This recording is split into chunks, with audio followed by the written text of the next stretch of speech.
You should scream, but wait a minute, what was all this? Didn't we differentiate to? Yes, we did.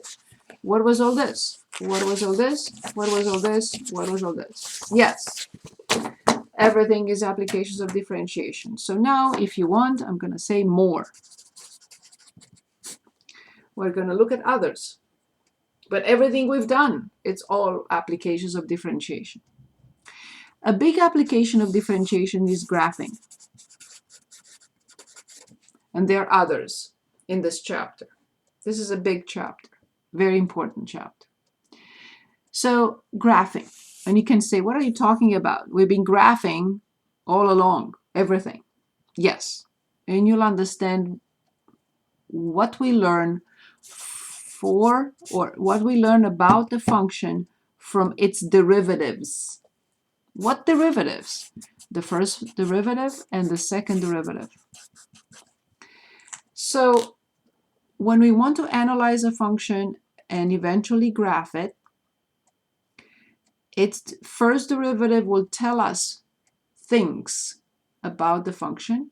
The second derivative of the function will tell us other things about the function. So this is a huge topic.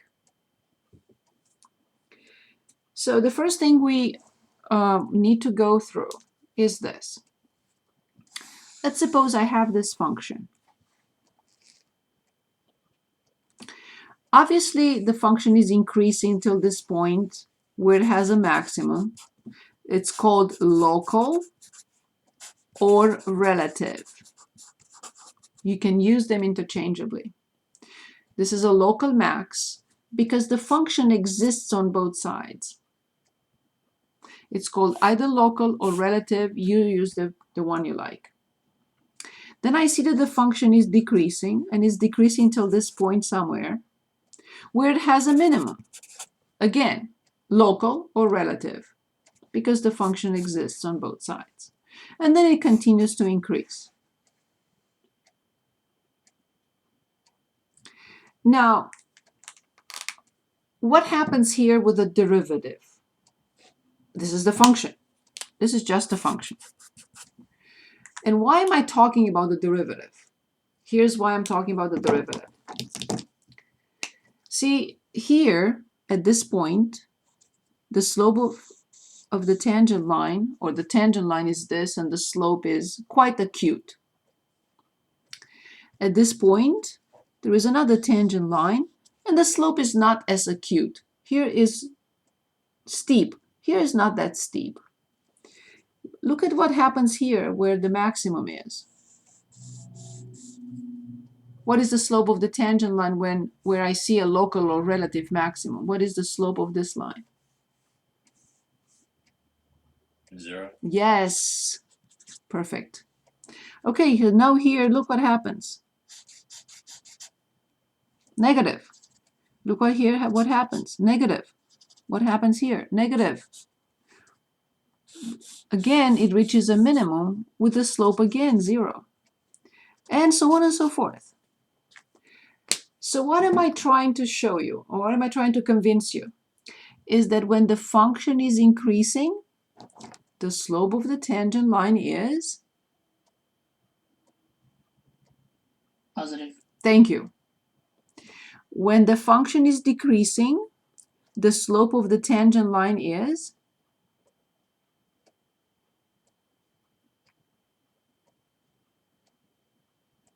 Negative. Perfect. Again, when the function is increasing, the slope of the tangent line is?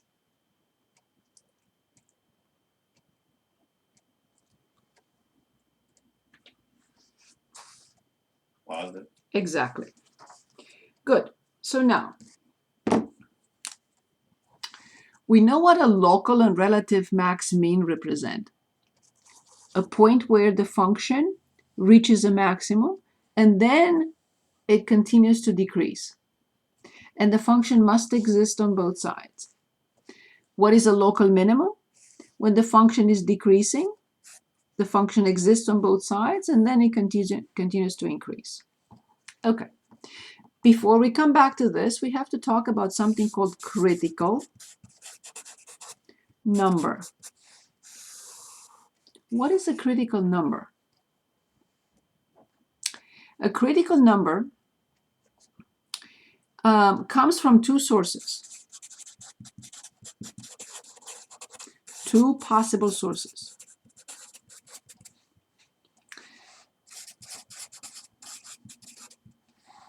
Here's one, here's the other.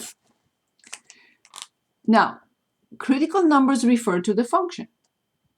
A function doesn't have to have critical numbers. But if it has critical numbers, they may, and we have to check both sources, always. They may come from two possible sources.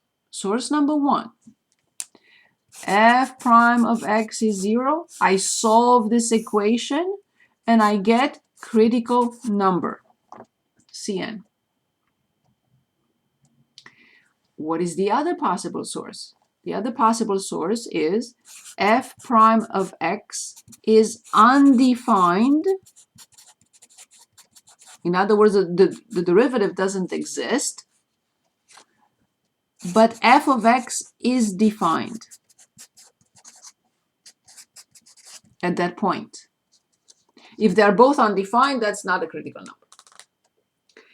So if the function is defined at, let's say, x equals 5, but the derivative is not defined at x equals 5, that is a critical number. Now, we're going to look at functions and find critical numbers if they have any. What's the point of all this? Who cares if a function has critical numbers? Well, here's the deal. A function that does not have critical numbers will never have max or min. Only a function that has critical numbers those critical numbers may turn into max min. No guarantee. But if it doesn't have critical numbers, the function will never have max min. If it has critical numbers, they may turn into max min. And I'll show you when and how. For now, let's take it easy, slowly.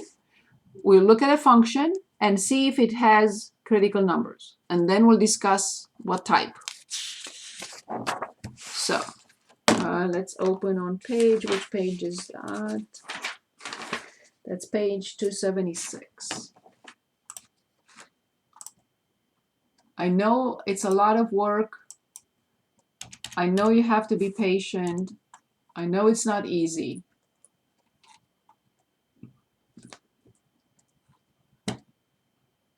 We'll come back to that. I just want to talk about critical numbers. Okay, so I like to start with, let's say, I don't know, 39. Don't read the requirements because we're not going to do what they say. Not yet, we're not ready. So I need to explain. So x cubed minus 3x squared. So the first question is, are there critical numbers? I don't know. I have to check two possible sources. I have to find f prime and set it equal to 0 and see if the equation comes up with something. We come up with something from there. And the other option is undefined. So it's all about the derivative. So critical numbers are 100% connected to the first derivative. Can anyone give us the first derivative for this function?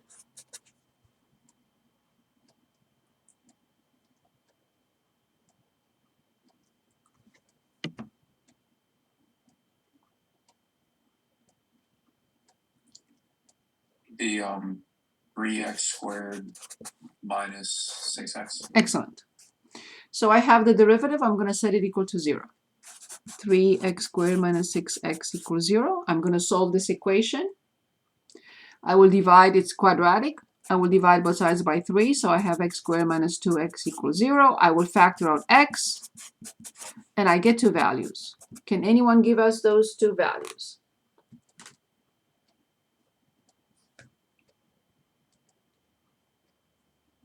This is just algebra. We should not be thinking. Please.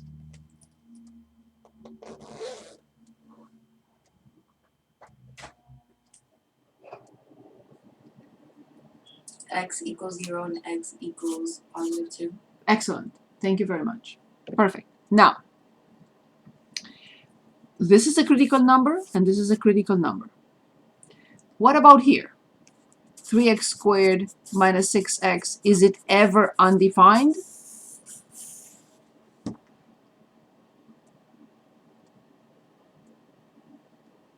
This is a polynomial function. Is this ever undefined? No. No.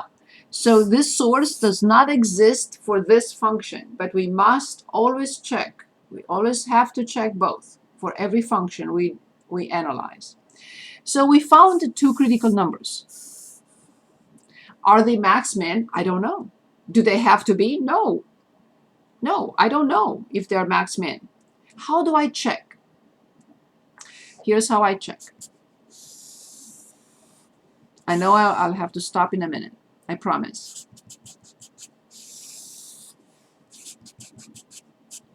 The critical numbers are 0 and 2. We found that the first derivative is 0 at that point, and it's 0 at this point. That's how we found them. We have the first derivative, we set it equal to 0, we found the critical numbers. So this is a critical number, and this is a critical number. In some books they call it value, doesn't matter. It's an x value, if you want. Good. So now, look at this product. This is the function. This is the first derivative. F prime of x is basically 3x, x minus 2. If you plug in a number like -1 in here, if you plug in a number like 1, I don't want to put them in the table. That's why I'm just, they're dotted. And let's say 10. I need to see the sign of the first derivative. When I plug in -1, -1 with negative, this will be positive. When I plug in 1, 3 with minus. When I plug in 10, this is positive. So remember what we just said. If the function, if the first derivative, which is the slope of the tangent line, goes from positive to negative, from positive to negative, from positive slope to negative slope, what type of point is this? And I have to plug it in the function also. It's 0. 0, and for 2, 8 minus, what is that? 8 minus 12, -5, -4. So, what type of point is 0, 0? If the derivative goes from being positive to being negative, what type of point is 0, 0?